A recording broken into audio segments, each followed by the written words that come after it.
জেনে শুনে আমাকে বিয়ে করছে। আমি চাই আগে তার শাস্তি হোক, তারপরে সংসার। আমি আগেই বলেছিলাম যে বেনজিরের দেশে এত সম্পদ, বিদেশে না জানি কত সম্পদ আছে, তিনি শুধু দেশেই সম্পদ করবেন। দুইটা বাচ্চা বউ আছে, সেটাও আমাকে বলে নাই, কিন্তু আমার এখন প্রেস্টিজ ইস্যু। হ্যাঁ, কেন জেনে শুনে সে একজন সুপ্রিয় দর্শক শ্রোতা, আসসালামু আলাইকুম। দেশ এবং প্রবাসে, দূরে এবং কাছে, যে যেখান থেকে আমার এই ভিডিওটির সাথে সংযুক্ত হয়েছেন, সকলকে আন্তরিক শুভেচ্ছা, অভিনন্দন। প্রিয় দর্শক, শুরু থেকে সংবাদ শিরোনাম দেখেছেন, এখন আপনাদেরকে দেখাবো বিস্তারিত। প্রিয় দর্শক, এই ভিডিওটি যারা দেখার জন্য ক্লিক করেছেন, সকলকে অনুরোধ করব আপনারা অবশ্যই ধৈর্য সহকারে ভিডিওটি দেখবেন, পুরো ভিডিও কন্টিনিউ করবেন। আর প্রিয় দর্শক, আপনি যদি আমার চ্যানেলে নতুন বন্ধু হয়ে থাকেন, ভালো লাগলে চ্যানেলটিকে সাবস্ক্রাইব করে রাখবেন এবং ভিডিওগুলো লাইক, কমেন্ট, শেয়ার করবেন। অবশ্যই আপনার মূল্যবান মতামত কমেন্ট বক্সে কমেন্ট করবেন। প্রিয় দর্শক, বেনজির আহমেদের তিনখানা বউর সাথে আজকে আপনাদেরকে পরিচয় করে দেব। প্রিয় দর্শক, শুরু থেকে একজন মহিলাকে দেখতেছেন যে তার আগে বিচার হোক। আসলে এই বিচারটা চাচ্ছে দেশের জনগণের কাছে, এই বিচারটা চাচ্ছে বাংলাদেশ প্রধানমন্ত্রী শেখ হাসিনার কাছে। প্রিয় দর্শক, বেনজির আহমেদ ইনি কিন্তু একজন বাংলাদেশের সাবেক পুলিশ কর্মকর্তা এবং পুলিশের মহাপরিচালক ছিল, র্যাবের সেনাপ্রধান ছিল। তো আমরা দেখেছি বেনজির আহমেদকে বিগত যে 40 বছরের মতো, সে 36 বছরের মতো সে চাকরিতে জয়েন করা অবস্থা ছিল। গত 2 বছর সে অবসর নিছে। তো গত আমরা 30-35 বছরের মধ্যে তার কিন্তু কোনো ক্লেম শুনি নেই এবং কোনো মিডিয়াতে আজ পর্যন্ত প্রকাশ করে নেই। যখন সে বিশাল পাহাড়, সম্পদের পাহাড় গড়েছে, মানুষের চোখে লাগছে, তখনই কোনো এক কারণে আসলে বলে যে মানুষ কখনো সত্যকে মিথ্যা বলে চাপা দিতে পারে না। তো আমি বেশি কথা বাড়াবো না, চলুন সেই বেনজির আহমেদের সেই সাবেক যারা স্ত্রীরা ছিল, বউরা ছিল, তাদের মুখ থেকে কিছু কথা শুনে আসি, তারপরে আপনাদের সাথে আলোচনা করব।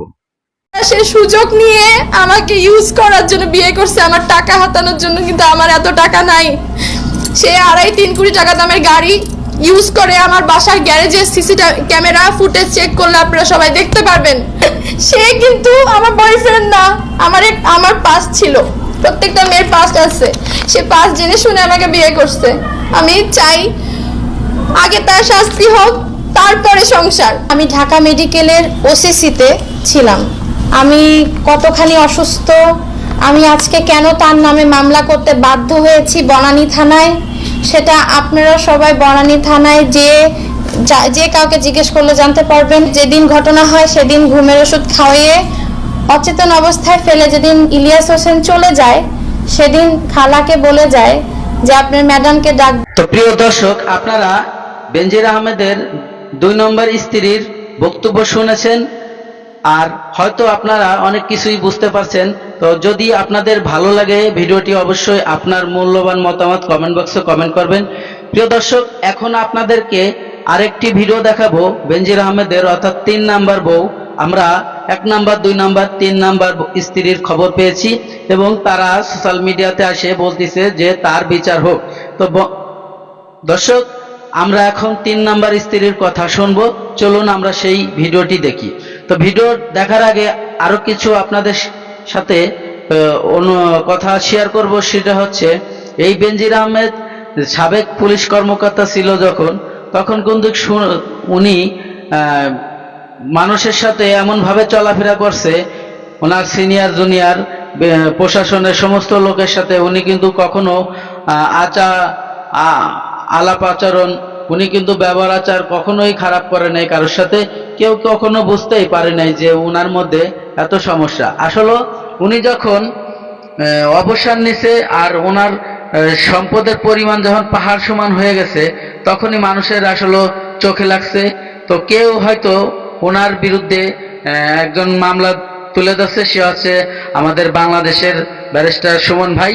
তো সুমন ভাই কিন্তু আগাগোড়াই দুর্নীতির বিপক্ষে কাজ করে। তো সুমন ভাই সর্বপ্রথম মামলা চার্জশিট করছে এবং দুদককে লাড়া দিয়েছে। যেমন দুদকের কমিশনার উনি বলছিল যে আমরা এটা সঠিক তদন্ত ছাড়া আমরা এটা মামলাকে গ্রহণ করব না। তো তার জন্য ব্যারিস্টার সুমন ভাইকে অনেক লড়তে হয়েছে তাদের সাথে। তো শেষ পর্যন্ত খুঁজে পাওয়া গেছে তার অগাধ সম্পদের পাহাড় গড়েছে সে অবৈধভাবে। তো চলুন আমরা সেই ভিডিওটি দেখি যে 3 নাম্বার স্ত্রী কি বলে। চলুন। আইনের লোকের বিরুদ্ধে বেআইনি কাজের অভিযোগ, বিয়ের প্রলোভন দেখিয়ে তরুণীকে ধর্ষণের অভিযোগ উঠেছে ও পুলিশ কমিশনার বরাবর লিখিত অভিযোগও করেছেন ভুক্তভোগী ওই নারী। এমনকি বিচার না পেলে আত্মহত্যা করবেন এমন হুমকিও দিয়েছেন মহিলা আওয়ামী লীগের নেত্রী পরিচয় দানকারী ওই তরুণী। জানা যায় গত 4 বছরকে বিষয়টি অবহিত করেন। আমি বাংলাদেশ মহিলা আওয়ামী লীগের একজন নেত্রী এবং আমার বাড়ি হচ্ছে যশোর। টিভিআইতে হিরোইন ছিল, এখন খুলনার মংলার তদন্ত হচ্ছে। ওনার সাথে আমার দীর্ঘ 4-5 বছর রিলেশন, কিন্তু তার সাথে আমার যে রিলেশনের পরিপ্রেক্ষিতে আমি বেবি কনসেপ্ট করেছি, সেগুলো মানে হচ্ছে মানে কি বলে নষ্ট করেছি সবই হিরোইনের কারণে। সে এখন হচ্ছে মংলা থানার তদন্ত হচ্ছে। সে যে হিন্দু আমাকে কখনো বলে নাই, ইভেন তারা 2টা বাচ্চা বউ আছে সেটাও আমাকে বলে নাই, কিন্তু আমাকে আমার এখন প্রেস্টিজ ইস্যু। হ্যাঁ, কেন জেনে শুনেই সে একজন আইনের লোক হয়ে এত বড় ভুল করলো, কিংবা আমাকে কেন আমার এখন জীবন দিতে হবে? আমার এত মান সম্মান আমি এত আছে, আমার ফ্যামিলিতে যদি জানে তাহলে হয় আমার সুসাইড করতে হবে। আমি চাই তার একটা শাস্তি হোক এবং তাকে দেখে যেন প্রশাসনের কোনো মানুষ অন্যায় না করে।